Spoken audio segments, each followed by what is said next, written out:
Hey everybody, welcome to the Blendr Report, where news meets rational thinking. I'm your host, Jonathan Harvey. This is your co-host, Liam DeBoer. Liam, what are we talking about today? Today, we'll be chatting about Liberal election interference in Canada's 2025 race, Mark Carney reviving Trudeau's Orwellian hate speech bill with his roadmap to online censorship, the Canadian government's cover-up of soldiers being infected with COVID in 2019, Poilievre's plan to crack down on corruption in Ottawa, the Canadian Revenue Agency acting more like gangsters than public servants, and why the Western world went insane.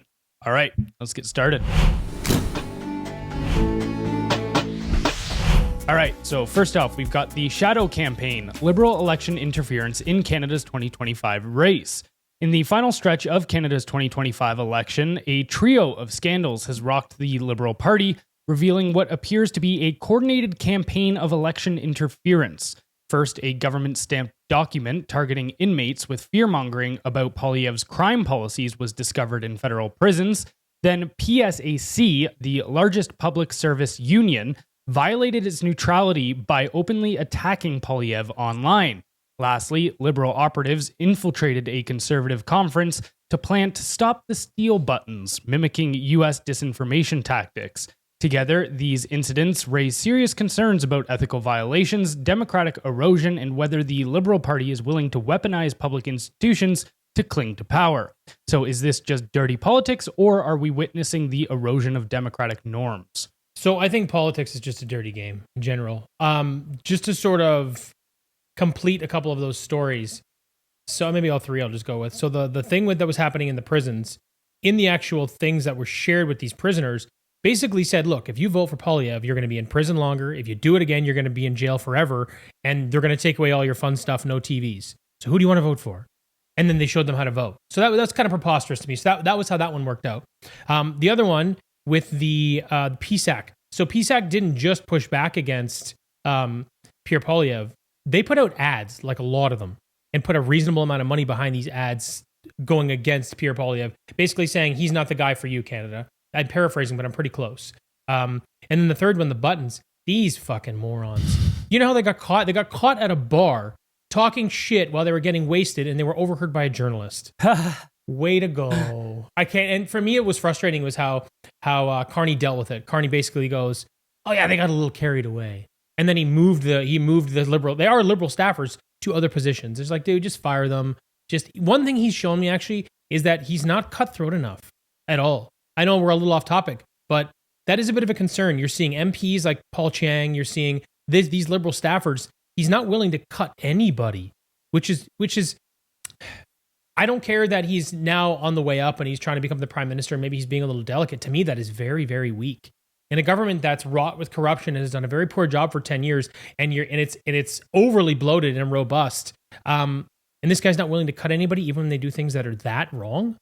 Well, let's be honest. I don't think that these people are acting on their own accord. I think it's whether the specific tactic was handed to them by the party or not is one thing. I'd bet on it. I would bet yes. But I think definitely the party is completely okay with do whatever we can to win this election. So, I agree. So I don't think there's a line in the sand for them. I mean, hell, look at the last 10 years of the Liberal Party. There's no line in the sand. I know, but I don't disagree with anything you're saying, but this is the problem. You can do dirty things, but when you get caught, someone's got to fall on the sword. Trudeau was famous for it. Someone would always fall on the sword. You have to at least make an attempt to show Canadians, hey, we care. We're going to fire a few of these people. And he's like, fuck it. You guys can just move over here instead. Like, what? Remember when he tried to, I think it wasn't Trudeau exactly, but it was somebody from the Liberal Party tried to put when his blackface scandal happened, he tried to put the sword onto all Canadians. He was like, this is a teachable moment about racism in Canada and how it's a real problem that we need to address. And you're like, wait, no. I'm not the one. So back to the question, though. For me, I don't really know that I would say it's an erosion of democratic norms. I think politics is just a dirty game. You know, in some countries, they jail their opponents. I mean, you even saw this in France recently with Marine Le Pen, which is bullshit to me. This is, if you dig into the Marine Le Pen situation, and I know we haven't done a big piece on it yet, but I've jumped into it. It's basically what happened in America, except worse. They are weaponizing the judicial system against her. She did things that every other politician there does, and they're basically They picked one thing. They kind of it's letter of the law, spirit of the law, and then they pinned her to the wall for it. They basically, I don't think she's actually going to be in jail. I think it's going to be house arrest, but now she can't run again, even though she's the favorite candidate in 2027 already. So anyway, sorry, off topic. You get countries where they jail their opponents. You get countries where they completely fabricate election results, like Venezuela, or maybe even Russia. I don't know, but definitely Venezuela. And then you get other places like Africa, in many African countries where challengers to the leaders just get killed. But I don't think anybody's sitting there going, those are democratic countries. Well, France, yes. Venezuela is supposed to be. And this is the point, is that I don't think, and we'll get to this later on, but I think this is a phenomenon across the entire Western world. But I don't think like the West, has been typically thought of as democratic. I think those norms have been completely eroded over the last 10 years. Sorry, I didn't finish my point. Yeah. What I was going to say is, these are things that happen in other countries. You see this happening in France with them jailing opponents. You see them throwing elections. You see all this other stuff. Here in Canada, I don't think that they've gotten to this point. I think it's just a dirty game. To your point, like, I don't think they've crossed a line. Now, do I think we've crossed the line in Canada? I would say yes, with Chinese interference. Definitely. But this kind of bullshit, I don't really. I just think it's dirty politics. Here's the analogy I'd use: it's like a boxing match where that there's certain dirty tactics boxers will use. So, for instance, if they get in a clinch and the ref is on the left side of them, and while the ref's trying to break it up, he's throwing shots with his right, 100%. Like hiding them. Right? There's these little dirty tactics that you kind of just go, yeah, everybody's using these. Yes. And it's kind of like an unsanctioned rule, essentially. Yes. But then there's like loading your gloves with lead. And you're like, no, that crosses a line. Yes. And so that's how I'd say a lot of this stuff is that, like, yeah, politics is and always has been a dirty game, but there's kind of still rules within that dirty game. I think what we've seen definitely, especially over the last 5 to 10 years here, and I mean, we're seeing it on full display with this election, is those have completely gone out the window. Yeah, I mean, I think, when you look at the stuff in the prison, I just think it's dirty politics. I'm not really sure how much of an erosion of democracy it is, to be honest with you. These three things that they did, PSAC, the thing with that is that's now out in the open. Like, you can see that. So if you're a Canadian and you understand how the rules work, you go, oh, this is an organization that's supposed to be neutral. So if anything, it should work against them over time.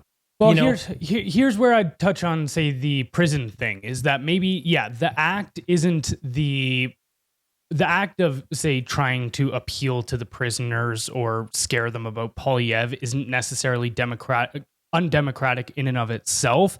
But when you back end into that conversation of, I did that video this week about how deep organized crime is infiltrated in Canada. Yes.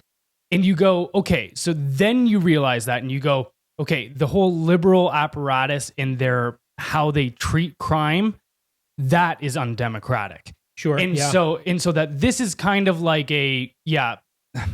this is kind of a understandable tactic. Yes. But when you understand what's hiding behind that curtain, where you go, okay, like, so for instance, if you haven't seen the video yet, it's up on our YouTube, or we did an article on it on our Substack. But a little just overview here. Money laundering in Canada in 2018, it was estimated that $48.7 billion was laundered through our real estate and casinos and all of this kind of stuff. And then some estimates are as high as $100 billion. And so even if you take the low end number, that puts organized crime at one of the top 20 industries in Canada. And if you take the high end number, that puts it in one of the top 10 industries in Canada. And you go, okay, so I think for sure we understand that all of those industries are lobbying the government for preferential policies and treatment. And then why would we assume that crime isn't doing the exact same thing? For sure. Even little things like, okay, we saw the bail reform. We saw which is not little, by the way, but yeah. No, for sure. We saw the erosion of mandatory minimum sentences for drug trafficking and gun laws. We saw, even actually, Sam Cooper reported recently on it, how these organized crime groups, especially the Chinese triads, have infiltrated our weed system, essentially, the legalization of weed. And so they're growing weed here legally and then selling it overseas. And also they're using legal weed shipments to hide other illegal substances like methamphetamines, fentanyl, ketamine, all of this kind of stuff. So where I'm going with this is that, yeah, it's not necessarily that the note to the criminals itself is undemocratic.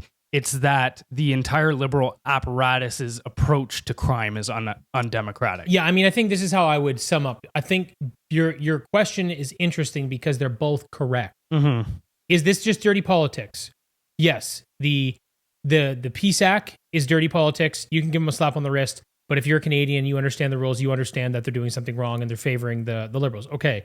The prison thing, again, dirty politics. The buttons thing, it's just stupid, dirty politics. That being said, everything else on the other side of that is the erosion of democratic norms, like what you're seeing in France, like what you see in Venezuela, and then also what you do see in Canada, because we do have foreign interference in our elections. So we are witnessing the erosion of democratic norms, but I think these three things are just dirty politics. Right. Well, what about the union thing? Because that's kind of I think the unions have. I actually think that there may be more wiggle room than people would admit in that situation, because the woman who chairs the that union spoke out about it and goes, no, we decide based on the politician and what they're offering and what the party's offering, and we're allowed to have our opinions. She didn't backtrack. She didn't backpedal. So I'm assuming she knows that there is more flexibility there than perhaps we're being let on, if that makes sense. That was kind of a broken sentence, but you understand.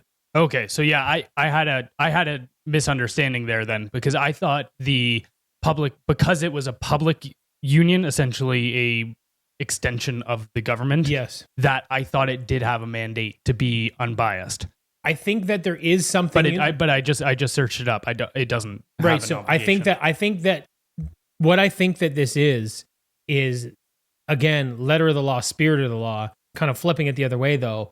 Spirit of the letter of the law is you don't have to, but the spirit is you must remain neutral, because government employees and all these other people, they're supposed to remain neutral. You're an extension of them, therefore you should. But if they go, yeah, but technically we can pick a side. Right. And so I think that's the thing. I think it's, again, that is dirty politics, but I don't think that it's an erosion of democracy necessarily. All right, moving on to our next story. We've got the liberal war on free speech, Mark Carney's roadmap to online censorship. Mark Carney has confirmed that if re-elected, the Liberals will reintroduce Bill C-63, the Online Harms Act, a sweeping censorship bill disguised as digital safety. The legislation would hand unelected bureaucrats the power to fine Canadians up to $50,000 for speech deemed offensive, even without actual harm. It revives Section 13 of the Human Rights Act, crowdsources ideological policing, and incentivizes people to report dissenting views for cash. All this in a country where most media is already government funded. This isn't about safety, it's about silencing criticism and criminalizing thought. Carney isn't proposing governance, he's proposing regime control through fear. So is Bill C-63 the greatest threat to free speech in Canadian history? It is the most dangerous piece of authoritarian legislation in modern Canadian history, period. If something like this passes, it is very bad for Canadians. Like you said, you can be fined up to $50,000 for hate speech. What's interesting about this, though, is it would be done by a Liberal appointed tribunal at the Canadian Human Rights Commission. So no jury, no appeal, just appointed political ideologues, basically playing judge, jury, and executioner. There's also, like you said, reviving Section 13 to give people a little more context there. So what this allows the government to do is punish people not for what they did, but for what they might say that could be considered likely to expose someone to hatred. So likely what you might say that could be offensive. Nothing that's proven. So this is very Minority Report in a sense, which is nonsense, right? It also creates a digital safety commission. So these are like internet czars. This should be a government body with the power to monitor your posts, control platforms, and demand takedowns.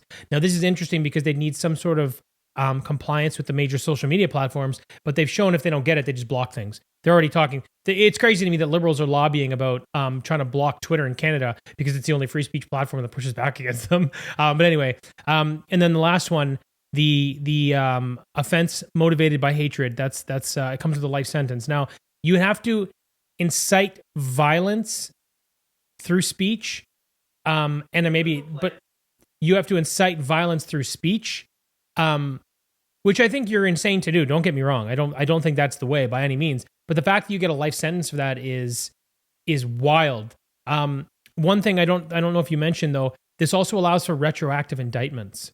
So if you've had some bad old tweets or just something you've done in the past, it could come back to haunt you under this bill. So, I'm kind of the mind that if this passes, you and I have to get the hell out of the country. Well, yeah, and I think the biggest issue with this is just the complete subjectivity, as well as the ability to just misconstrue what people say in the first place. Like, okay, when I had that incident at work, one of the things they brought up against me to claim that I was misogynist was I said, I don't think there's any. This was back during the whole Roe v. Wade thing, and I was like, I'm pro-choice in the sense where I want as little government as possible. But I also was like, I think on the moral front, as far as like moral arguments, I don't think there's any scenario where abortion is a moral thing to do, like a good thing to do. And other than if it's to save the mother's life. Like, you can definitely make a case that you should be able to access it in certain scenarios, but at the same time, like, we shouldn't take that decision lightly. And that's the point I was trying to make, is that the complete freedom to do this thing with also the cultural sentiment that it's just a meaningless act, that there's no significance to it at all. Right. That's what I have an issue with. And then that gets construed as he wants to take women's rights away and he hates women and all this kind of stuff. And you go, no. I'm talking like moral philosophy here. Like, you can't say it's a good act. And I mean, hell, there's all these sorts of things. Like, for instance, I don't think killing a person is a good act, but you can definitely make a case for it in a lot of scenarios. Like, for instance, somebody breaks into your home. You go, yeah, time to die. Yeah. That's it. But yeah, you're like, okay, it's an understandable decision, but I don't think it's a good thing that happened. No. And that's exactly the argument I was making. Yes. But this just goes to that point that it get completely misconstrued what somebody is saying. So subject to how dangerous subjectivity is. Yes. Right. Because I would say, like, my response would be, well, I think abortion should be a rarely used last resort. That's kind of the idea for me. It's not my decision to make. I'm not a woman, and I'm the same as you. As I think bodily autonomy is yours 100%. It's not my business, to be honest with you. But you look at cases like rape, incest. You look at the safety of the mother. Those things are easy decisions. But no, I can see that would still not be seen as a good thing. It's still, even though it's better than maybe the circumstance that got you in the situation, it's still not a good thing. However, I understand what you're saying, where the ability for them to misconstrue that, it's pretty much limitless. Right. Yeah. But let's look at how hate speech gets treated in the UK, because, they've got these things already in place over there, and they're already putting them through the court system and making arrests. It was the one article from the Times was showing how 30 people a day get arrested in the UK for social media posts and over this kind of stuff. But you've alleged to say, speak English, or what's that effect? Speak clearly.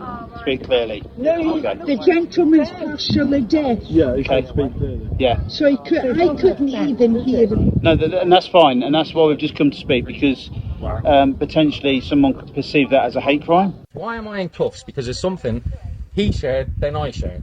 Because someone has been caused obviously anxiety based upon your social media page. So I'm actually being arrested. You're going to be arrested, okay? Right. So you got to the police station. Right. Okay, this is in relation to some comments that you've made on a Facebook page. If a police officer showed up at my door and started trying to arrest me like that for something I've said on social media, I'd have a real hard time not being like, all right, I'm going to say some hateful shit right now. You think that was bad? Yeah.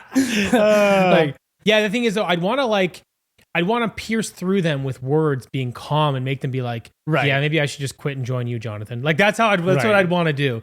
But it'd be a tough go. And that is how I ended up handling that one situation. Even when I sat there, when that girl launched all of these, or actually, I don't know what she wants to be referred to as, so I shouldn't say girl. She actually says she's a queer woman, so I don't know. Still a girl. She could be an astral spirit or something. But a cat on Tuesdays. Yeah. Fuck out of here. But even in that scenario, I did take the high road most of the time, because even that way, I know too, like I'm not going to give them any ammo to continue to misconstrue me. This is the problem, though. You talk about this sometimes. Is like the left will do this thing where they'll weaponize terms against you so that you're on your back foot trying to defend the fact that you're not a Nazi or a misogynist, because they throw the labels at you, then you have to defend them. And if you give them any reason, even if it's in a completely different direction, if you give them any reason to be able to bolster their perspective or the point they're making, like, see, I told you, just because you might get upset with the fact that they're calling you names that aren't true. So it's the only thing you can do. Well, yeah, you gotta play 4D chess in that scenario, because I do think it's hilarious to think about, say, that person going and showing the messages that we had to other people and being like, can you believe this guy? And them just being like, he sounds actually really reasonable. Actually, I think you're a psychopath. Is it Tuesday? Yeah. Hey everyone, we hope you're enjoying this episode. If so, please consider leaving us a kind review wherever you're listening. If even just a quarter of our weekly audience did so, we'd instantly become one of the top-rated Canadian podcasts. We appreciate you helping us out, and now back to the show. All right, moving on to our next story, we've got the COVID cover-up, what the Liberal Party doesn't want you to know. Yet another conspiracy theory is now confirmed. Canadian soldiers contracted COVID-19 at the 2019 Wuhan Military Games, and the Liberal government covered it up. The Canadian Armed Forces whistleblower's testimony matches declassified U.S. intelligence, revealing both nations had early knowledge of an outbreak. CSIS privately confirmed infections, but under Liberal direction kept it secret. Meanwhile, Canada's top biolab in Winnipeg was collaborating with the Wuhan Institute of Virology, even shipping deadly viruses to China. CSIS flagged the lead scientist as a security threat, but she continued working until 2019 and fled to China. Trudeau's government buried the truth, and those responsible remain in power. So why did the Canadian government hide COVID infections tied to the Wuhan Military Games? So I would say two things for sure. One is that the Liberal government is completely compromised by Chinese influence. We know this to be true across all sectors, all industries. We know that the Liberals specifically are compromised by China. The second thing I would say is we also know China is deeply embedded in this nation. We know from politics and military to business and organized crime, this is basically their stomping ground. We know this. So these two things definitely played a role, right? Because you got to consider the amount of influence they have. And if China seems to be worried more about their image on the global stage than almost anything else. They keep so many things secret, and it seems like they would rather puff up their chest in certain circumstances or look like the nice guy in other circumstances, when we know in many cases that it's nothing but superficial. It's a fallacy. So those are the things that I would say. Now, my tinfoil hat answer is that tinfoil hat, no proof. I think COVID was planned, and I think Trudeau was merely doing what he was told. I think this thing, seeing how this all played out when it happened, seeing how quickly they brought a vaccine to market, seeing how quickly, just when you start looking and tracking all this and you understand so much of this stuff, and even this, like, oh, you guys already knew it was coming. It just gives me the feeling that this was a coordinated attack, and they wanted to see maybe how complicit people would be. Maybe it was a money grab. Maybe it was a combination of mutual interests. I don't exactly know, but I think that this was maybe a little more organized than we would like to believe, and that Trudeau was merely doing his part because he's so far down the ladder in terms of global leaders. I think he's just like happy to bend over and take it, if I'm being honest. Well, to bolster something you said there as well, is that it was February 4th, 2020, when DARPA and other military agencies approached AstraZeneca about vaccines, the mRNA vaccines. This was before anybody had even died in America. Right. And so they had already implemented, and on that same day, they implemented wartime laws for CBRN measures, which is chemical, biological, radiological, and nuclear weapons. And so I think that much like how the the Freedom Convoy was used and they gave themselves complete military control to do whatever they want, essentially martial law. Yeah. I think COVID was used for the exact same reason. And if you look at, okay, what this entire global strategy is, whether there's all these different names you can call it, right? You know, China openly states their ambitions to be a global superpower. Then you've got the UN's name for it, which is Agenda 2030. And then you've got the World Economic Forum, which calls it the Great Reset. But these all describe essentially the same thing, which was the erosion of national sovereignty. Right. And in order to create a one government world, and with China as the model. And so you put all those pieces together and go, okay, that would definitely be a trigger event, essentially, to give them the capabilities to create that new world system they wanted. And I don't think that's all that crazy to say anymore, because even if you look at all of the motives for it, it's like, okay, you know, Trudeau, right, in 2015, a month after becoming prime minister, told the New York Times that Canada was the first post-national state, which is describing exactly that, a world without borders, essentially. And then you look at everything they did after that, it makes complete sense that this was the end game, so to speak, of COVID. And it just, I don't know, even you look at this in specific about the military games at Wuhan, you know, that's very odd that, you know, you get the world's militaries to all come together in Wuhan, yes, right where all of these militaries have also been putting research into place, whether it be Canada through us giving the Wuhan Institute of Virology bioterrorism grade viruses, whether it be down in the States with Fauci and Peter Daszak funding that research. You go, everything was focused in Wuhan for this event. We should do a documentary on this. We should do a documentary on this, Jonathan. You want to do it? Yeah, I think we did. Oh, wait, we did. It'll be coming out soon. But I think that to create that world, for sure, that could be the trigger event. But another hypothesis, and I don't think they're mutually exclusive as well, of you look at, okay, the business, say, incentives to do something like this, or why people might hold off on letting the public know of these infections. Have you ever heard of Bret Weinstein's theory of the time-traveling money printer? Tell me. Oh, I'll pull it up. It's about 2 minutes here, but it's a really interesting theory as well. I call it the time-traveling money printer. To make a long story reasonably short, a black budget in a democracy, the power of the purse allows something like the Congress to control, you know, the intelligence community, for example, right? The intelligence community has to go to the Congress in order to get funding to do the things that it wants to do. But the intelligence community also has the capacity to do things that normal folks can't. They can generate money that isn't on the books by using some of the advantages that come to them by virtue of their position. So you can imagine, for example, the DEA, you know, it has to be involved in a certain number of drug deals in order to catch the bad guys, right? So it has some license to play in drug dealing, and you could imagine, this is not about the DEA, I'm just using it as an example. But the DEA, if it decided it needed a black budget that wasn't under the control of Congress, could use the leeway that it has in interacting with drug cartels to generate money that it could then use without anybody being able to say no. So that's a black budget.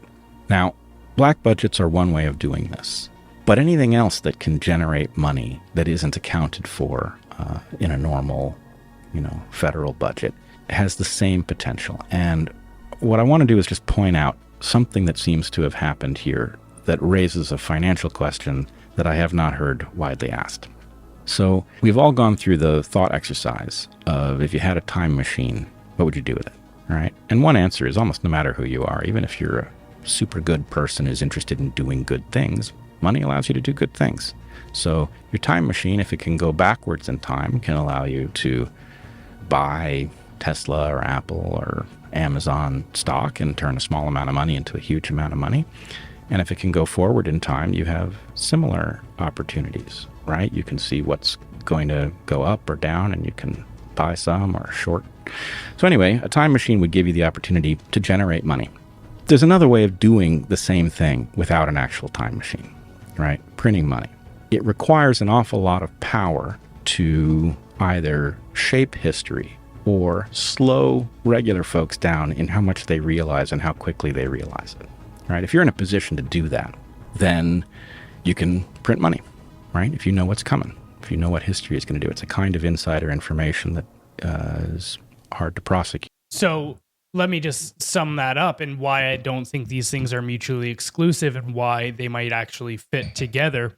Okay, so you need funds for Black Book operations, and you go, okay, you want to create this massive global system.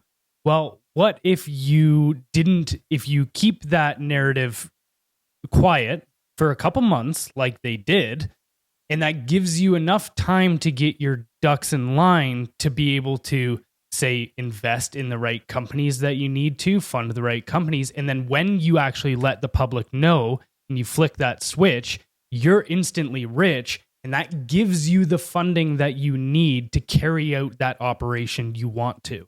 Kind of like Bill Gates did with all the vaccine investments. Right. And then he dumped them all and then denounced them. Mm-hmm. These things are terrible. I just made like $50 billion. It's the original meme coin. Yeah. Yeah, that's interesting. So yeah, I mean, it's less tinfoil hat, but I think unless you back it up, it's good to sort of preface or contextualize it that way. But yeah, I actually think we're very much on the same page. Well, yeah, and we will back that up soon, right? Yeah. So, all right, moving on to our next story. We've got Poilievre unveils Accountability Act 2.0 to crack down on political corruption in Ottawa. As Canadians struggle with rising living costs, Pierre Poilievre is pushing back against Ottawa's culture of secrecy with the Accountability Act 2.0, a comprehensive ethics reform plan. The proposed legislation would ban shadow lobbying, enforce strict conflict of interest rules, and impose real penalties for violations. It also mandates full tax transparency for political candidates, ends the use of blind trusts, and requires party leaders to disclose all assets within 30 days of taking office. Poilievre says these reforms are essential to restoring trust in government and ensuring politicians serve the public, not their own financial interests or insider networks. So does the Accountability Act 2.0 go far enough to clean up corruption in Ottawa? Definitely not. But it's a step in the right direction, which is what I kind of said a couple times during my video, is there is no other party that is calling for accountability and challenging the status quo. So this is very positive. But you and I talk about this. So one of them is a $10,000 fine if you breach the rules. So up until now, it's just been a stern letter. You did something wrong. A little punch on the shoulder. See you later. $10,000 fine. That's a good start. There's also this thing, if you don't disclose things in your blind trust, that there's consequences. Will they be significant enough? No. Again, no, but nobody else is pushing this way. Now, what I was going to say is, you and I talk about this all the time, the Overton window. So if you propose an idea that says, well, we're just going to hang them, everybody go, what the fuck? Like, no, man, that's way too far. We can't do that. So even though we would like to take all their stuff and, send them into the bush and they got to go to prison for 10 years and I have all these plans. I like our plans a little better. I think this is great because I think it shows Canadians that he's serious about calling for accountability, and it's not so far that he scares anybody away, even moderates, which are the people he needs to appeal to right now. So I think if you think about this plan as it is, pretty much every Canadian can get behind it, other than the ones that are corrupt, right? So that's why it's positive. But if you push the envelope too far, and you know what? I have this theory right now. It's not even a theory. It's just sort of an understanding of political speak versus political action. And we know that in the middle of an election, you say a lot of things you're not going to do. And you made this point to me, just understanding a little more about history, that if any party leader goes against the welfare state, they lose. So Poilievre is out there saying, well, I'm going to support all these welfare programs. Maybe he will, maybe he won't. I don't know. But if he denounces them, he's in real trouble. So this could be one of those things too, where he goes, yeah, we're going to call for accountability. And it's just going to be a $10,000 fine. And then he gets in and goes, oh yeah, plus 5 years in prison. Yeah. So he may push the envelope, but that's not overly palatable to all Canadians. So I think this is positive. For me, I think this is a good move. I look at this and I go, look, I'm completely on board with what you're saying. I don't think this goes far enough. I don't think the penalties are large enough. I think very much that, if the amount of money these people are making, $10,000 isn't going to make a dent in it. And they'll also be able to hide behind a lot of these things. Like how many of these issues never even get brought up in ethics commissions and this kind of stuff, right? Yeah. And never get caught for it. However, I also look at that and go, you see these people that want to, especially say Maxime Bernier supporters that want to rail against Poilievre for everything. Like even, okay, he actually in that podcast with Bernier, he was saying, oh, well, Poilievre won't speak out against the Paris Climate Accords and all this kind of stuff. And you go, okay, well, Bro, you look at his action. room. Well, you look at his action. He actually said, and this is like a quote. He said Carney and Poilievre are the same. And you go, in what world? But you look at that and you go, okay, look at the policies he's promoting, whether it be the oil pipelines, all of this kind of stuff, actually going back into using doing our all the natural right things. resources for leverage. Just not denouncing some stupid agreement, but doing all the right things to push the country in the right direction is what matters. Right. And so this is where a critique of, say, Bernier would be in the sense where it goes, yeah, I don't think, you're playing the political game.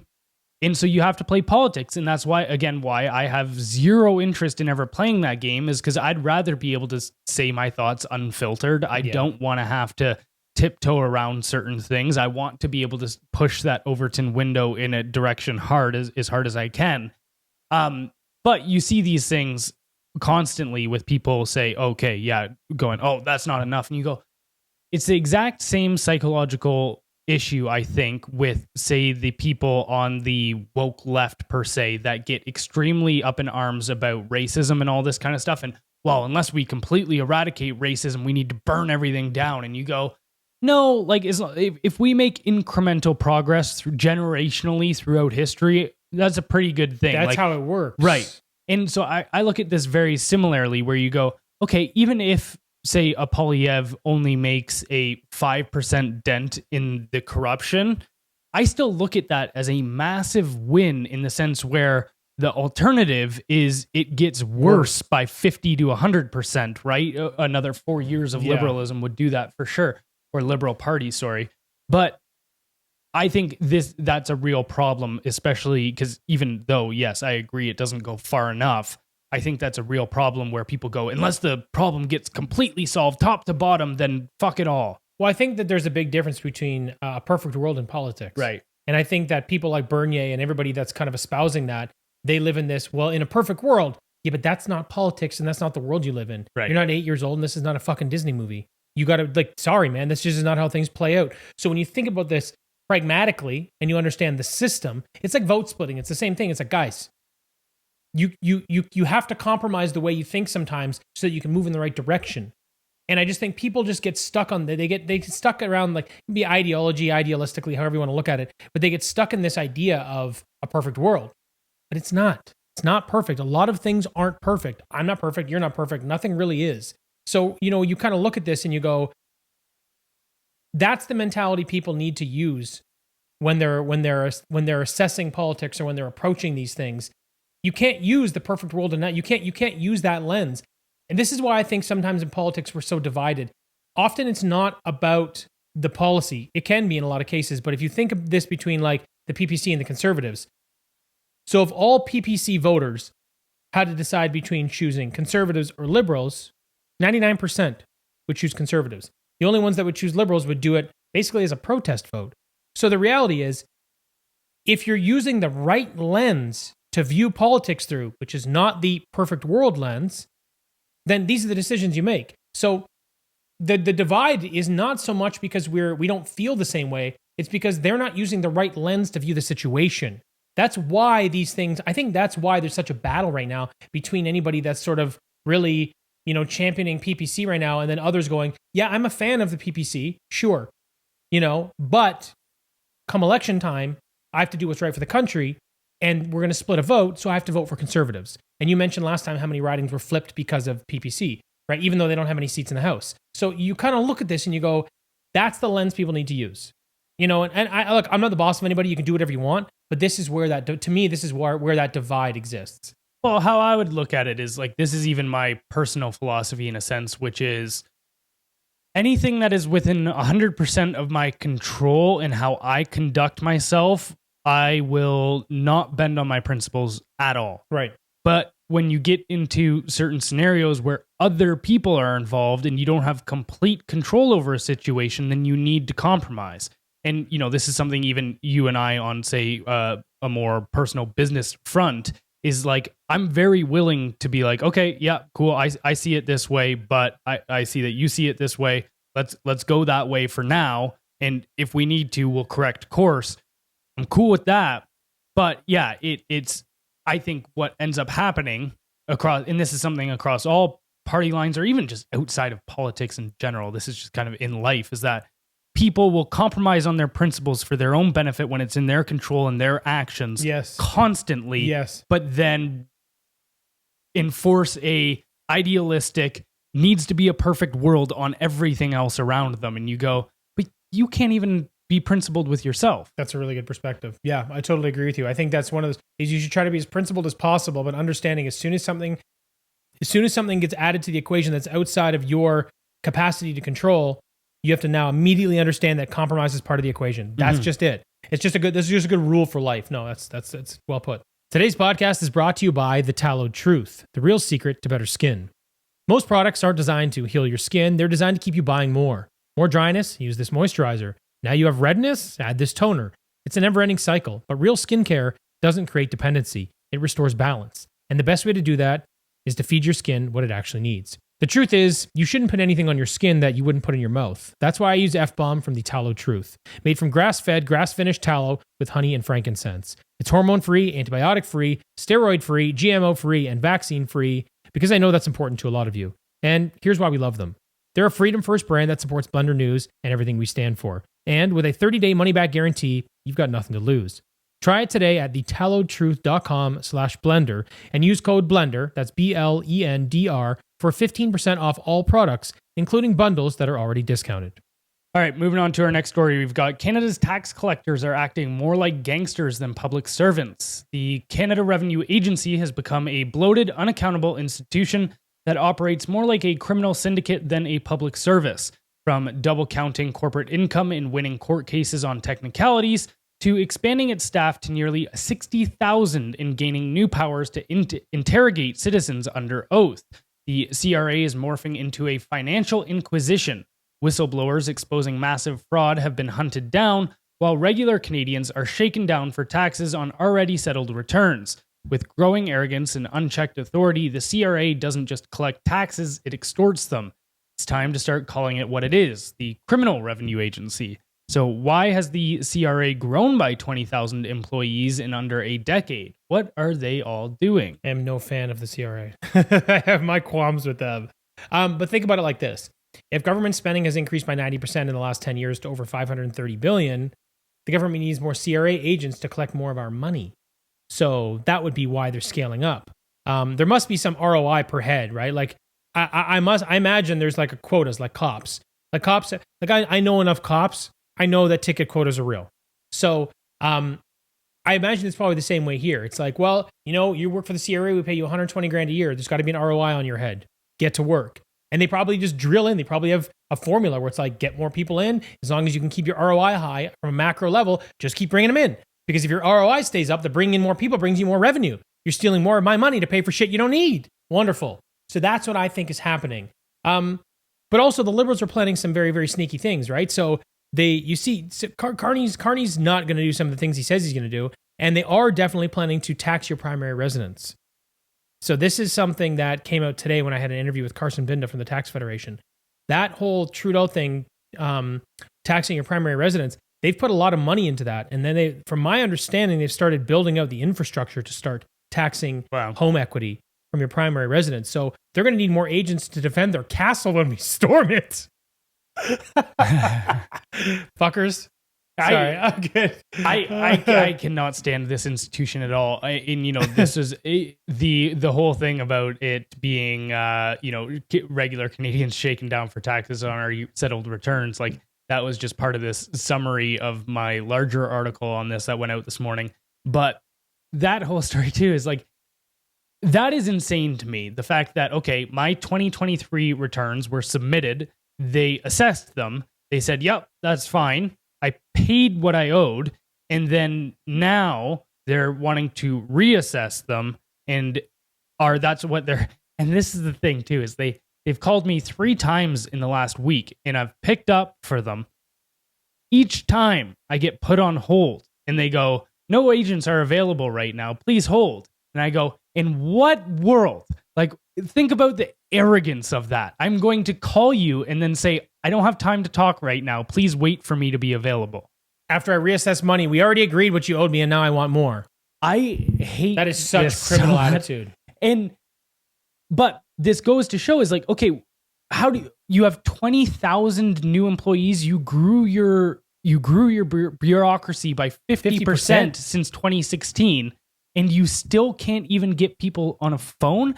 And this goes to the idea of like, this is a perfect example is like, and then people expect this institution, government, to solve things like homelessness, to be able to fix the weather 100 years from now. They can't even steal your money efficiently. And anyways, each one of those times I just hang up the minute that it's like, please hold. I'm like, no, I'm not fucking waiting for you. But so as long as there's no agent there, they're not getting paid. So general sentiment, no one likes the CRA. Okay, sorry if you work there, just quit. But even the article that stoked me writing this piece on it was insane because, okay, he's a real estate agent, and in 2019, he received a tax reporting slip from a realty company showing commission income of $53,000. Mr. Singh's company then received an amended slip reporting slightly more income of $55,000. Such paperwork, like any tax slips, was also sent to the CRA. So what he said was, okay, this is what I owe. This was my income. He got new ones. He gave them the updated information. The CRA said, we're going to charge you for both of them. And then so they said your tax return is actually the $108,000, and that's what they gave him the tax report for. And then when he appealed and said, no, you guys got this all wrong, they went to the tax courts, and the courts were like, you didn't appeal this soon enough, so you actually do owe that money. Yeah, they made the mistake. The CRA made the mistake and thought this was additional income when he clearly said this is I'm fixing the reported amount.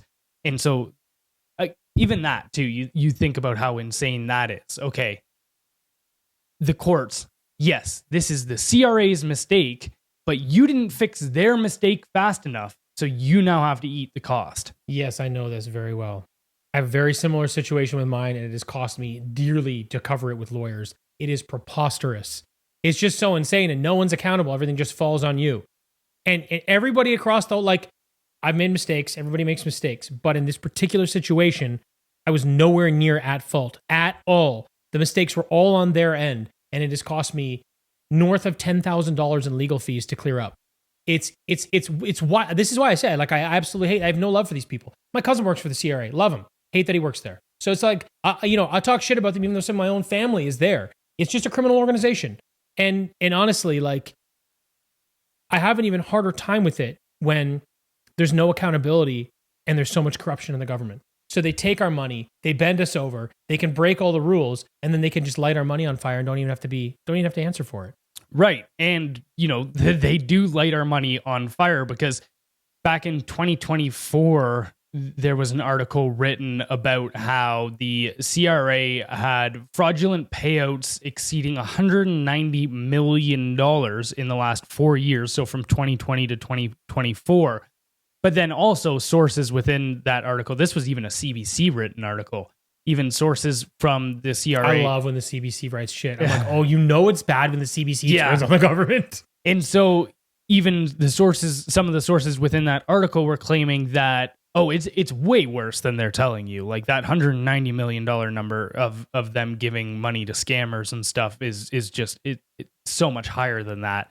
But even then you consider the one issue as well, or one scenario. The CRA paid out $40 million to a single bank account with sham documents. So like they didn't even check the documents before giving somebody $40 million. And then they're coming down my throat to be like, you owe me an extra couple grand or whatever it is. They're coming down your throat, are they? Feels like it, Jonathan. It fucking feels like it. And I feel violated. I didn't ask for this. If you had to choose an end, that's probably the better one. Oh, yeah. It's great. All right, last story for the day. Why the West feels insane. A psychological coup has already happened. The last decade of cultural and political chaos isn't random. It's the result of political ponerology, a theory by Polish psychiatrist Andrew Lobachowski. He argued that psychopaths and disordered individuals infiltrate institutions and eventually form a pathocracy, a society ruled by the morally insane. These regimes are propped up by ideological zealots, which he referred to as schizoids, charismatic influencers, which he called spellbinders, manipulated masses, known as the spellbound, silent enablers, which are adapted conformists, and a fearful majority or bystanders. Only a few resist. In the system, truth becomes treason and morality itself is punished. This isn't progress, it's a psychological coup. And unless we wake up, the collapse will only accelerate. So can we ever deponerize a society, or is collapse the only way to reset? Deponerization is possible, but it's rare, brutal, and requires immense collective will. I think if you kind of look at history, these pathocracies, they don't just fade away. They either rot from within, or they sort of collapse under the weight of their own lies, or they're overthrown when enough people sort of refuse to play along. But the thing is, this really can only begin when truth is expressed relentlessly at scale. I think that's really the only way to get it done. And I think you have to have enough people that are unwilling to cooperate with the lie. And if you look at society these days, I'm not really convinced that the silent majority will become maybe morally loud enough. And I think the issue that we have today is people believe that you can rebuild these things. You can patch up the organizations. You can patch up the institutions. But I think they need to be purged. I don't think they need to be purged. I think they need to be rebuilt from the ground up. I think that's the reality when these things become so compromised. So if I'm being honest, yes, this kind of transformation is possible, but it usually comes after collapse. Yeah, and so I think there is an example that you can point to as to what happened, which was Japan post-World War II. You think about pre-World War II, they were pretty crazy. Like, you read about what they were doing in, say, China when they were colonizing it. There's a reason that, say, both China and Korea have a vendetta against Japan. Or even you look at their mentality as well. Like, for instance, now I debate with the official narrative on this. However, the official narrative for dropping the bombs on Japan, the nuclear bombs on Japan, was that they were never going to surrender, and that it was necessary to essentially just be like, you have no choice but to surrender. Like, and so look, again, I debate that. Yeah, anyways. I think the nuclear bombs were dropped to assert dominance as the world power. Right. I think it was about to scare. It was the purpose was to scare the entire world and say, yes, look, don't fuck with us. We're here. We're the boss now. Yeah. But you look at, okay, what happened after World War II and why Japan is the way it is today, because like that transformation is massive and almost unheard of throughout history. I actually really love their culture in a lot of ways these days. Well, okay. So one of the things that they did was they forced Japan to write a new constitution. So I go, okay, if you want to, say, deponerize Canada or the Western world at large, actually, I think America's constitution does a pretty decent job at this. Obviously, it's pretty good too. Obviously, it has holes. The big one is the Second Amendment. I think first and second. I think those are super key for sure. But I also think that it's been Yeah, I think the only reason I might challenge the Constitution today is because of what they've done to it since. Not that they've changed it, but they've added new rules to give them flexibility to work around things. They kind of padded on top of it to give themselves more, give themselves more political flexibility. But otherwise, I think it is actually pretty solid.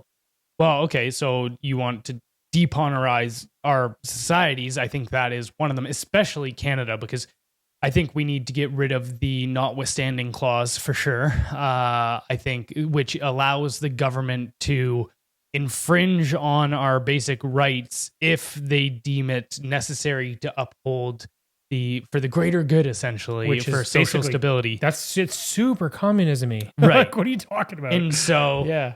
I think they need to get rid of that portion of the Constitution. I think there's a few other things I would change in there as well. However, okay, so that's one portion as to how you could depolarize our society is update the Constitution. Then I also think, the economic reforms would be one, because that's what they did in Japan as well, is I think there needs to be things, especially when it comes to, for instance, government in media. I think you need to change the rules around that. Government can have like one radio station or one. They have one channel. They can spend $100 million a year, and the only thing you can do is report on political news with no bias. That's it. And or not even that. You can have your bias as the government. Go ahead, but we should have to call it like the Canadian Propaganda Network. Be like, look, you can have your. I have no issue with the government having a bullhorn, essentially, to be like, this is what we're doing, or this is what we want to do, or whatever. I have no issue with that. I don't. What I have an issue with is the hiding of the fact of that. Oh, all of our media is independent, unbiased. It's like, no. Make it clear that this is biased, that this is your point of view. I would go one step further and say no propaganda, no bullshit. You're using tax dollars. Just tell me what's going on. That's it. Just be accountable. Tell me the truth. If you're lying, more fines. Well, I mean, that's what propaganda is, though. Like, technically speaking, you could even make an argument that what we do is propaganda. I guess depends on where you look, I guess, because if you look at certain areas, it just says, a message that is either for or against a certain movement or idea, essentially. And then there's others that say, it's that rumors or half truths or lies are baked into it. That kind of is a part of propaganda. So in that sense, I wouldn't say what we do is propaganda, but in the other sense, we are definitely trying to harm their narrative, which could be construed as propaganda. Sure. And what I'm saying, though, is I think that they should have to stick to objectivity. What is happening? What are you doing? What is this bill? What does it mean? Why are you passing it? What's going on? In the interest of accountability, it's just like, you should be able to have a megaphone to tell the people what you're doing. And if you're doing a good job, you should want to be held accountable because you're doing what's right for the citizens. So this is good. So for me, it would be like almost another way of holding them accountable is through this. That's why I said throw $100 million at it through this channel, this megaphone. But all you do is tell Canadians what you're doing. And it's up to people like us maybe to challenge that or say, is this what's happening? Are they full of it? Because then that's our accountability measure. And then there's consequences if they are. I think that for me would be acceptable. That's about it. Yeah, I think the only issue I have is like even the objectivity aspect is you're like, who decides what that is? You even get into that with, say, the government, like, or even here's a question that I struggle with a lot. Like, is somebody lying to you if they believe the lie themselves? And so you like, even when it comes to this is the policy I'm doing and this is what it's for, it's like, what if you've deluded yourself? And I think this happens very commonly within, say, politics and stuff is, oh, I'm doing this because I want to help the homeless. And it's like, no, your mind has tricked you into thinking you want to help the homeless, but this is just beneficial because you get a good salary for doing it. I think that this is not a perfect solution, but I think it's a good one. And I think that you'd have to kind of navigate your way through making it or perfecting it over time. Because that's just human nature. Human nature is going to get in the way of everything. But I think in general, it's a good baseline to start with. And I think the last thing that would be needed to be done to depolarize our society is to end the public school monopoly, is to allow for more free market, essentially, education. We're kind of doing it. It's just slow. For sure. But you look at essentially our schools have just become indoctrination centers, especially for all of this left-wing nonsense. Yeah. And so I think until you get until you stop indoctrinating the children, then you're in this cycle of polarization for sure. Like, what was that Lenin quote about? Said, give me 4 years to teach the children, and the seed I have sown will never be uprooted. And you go, yeah. That's what's happening. Yeah, so it's interesting. If I look at that, I agree with you. And then I'll just kind of back into this. I don't think we're going to change the Canadian, I don't think our constitution is going to change. I don't think we're going to change it anytime soon in any significant way. In the way that you're saying, I don't know that we have the political will to get there. In terms of cutting the media, I'd say there's like a chance that we get down that line, but it's so funded by government that if they cut it completely, like the over $2 billion a year, it might change things so much that politicians would have no power or control, because I don't know how they would implement an alternative system that would work. So I would say like the will to do that is like low to medium. But I think the school one is something we can actually navigate, and I think is actually happening. It's just happening slowly. Now back to the big question, depolarization or collapse. I don't think all three of those things are happening. I think collapse comes first. Well, I think if just talking like solution oriented, what's more likely is another conversation, but just how you could depolarize society in that aspect is, I do look at it like the first step has to be defunding the media in the sense where we currently are. Like, again, I have no issue with, say, them having their own single radio wave, but when the government funds like 80% of news networks in the country, that's a major conflict of interest. And so I don't even think it's like, I don't think it's that the will isn't there to change something like the Constitution. I think most people in general don't even think about that. You ask them what's in the Constitution, the average Canadian would have no idea. But I think the biggest thing that would stand in the way to changing the Constitution would be the media apparatus, because anybody who tried to do it would just get ran through the media. So if you first defund the media so that they're not just government lapdogs, then you could actually have a good chance of selling it to the public and being like, you don't have to fight this just onslaught of propaganda. Yeah, I don't disagree with you. I think that's the right path, and I think the educational thing's just happening on its own because people are looking for a parallel economy because they don't trust the public schools at all. So I think that's already happening. It's just a matter of like, how do you get to that point? It's like, once you've already funded these people with this much money and this is how the system works, and it gives the government, like I say all the time, the media is their most powerful weapon, right? And they have control over it. Who's going to come in and break that apart? Nobody. That's why I don't know, man. Like I say this all the time, the empire needs to fall. I just don't know what that looks like in the 21st century. Right. So. All right, before we get out of here, don't forget to head over to our Substack where you can sign up for our newsletter, which goes out 5 days a week, blendrnews.substack.com. That's BLENDR news.substack.com. You can also pick up Death by Taxes hoodie at blendrnews.com, and you can find the link into those websites in the description below. All right, thanks for listening. We'll catch you next time. Bye, everybody.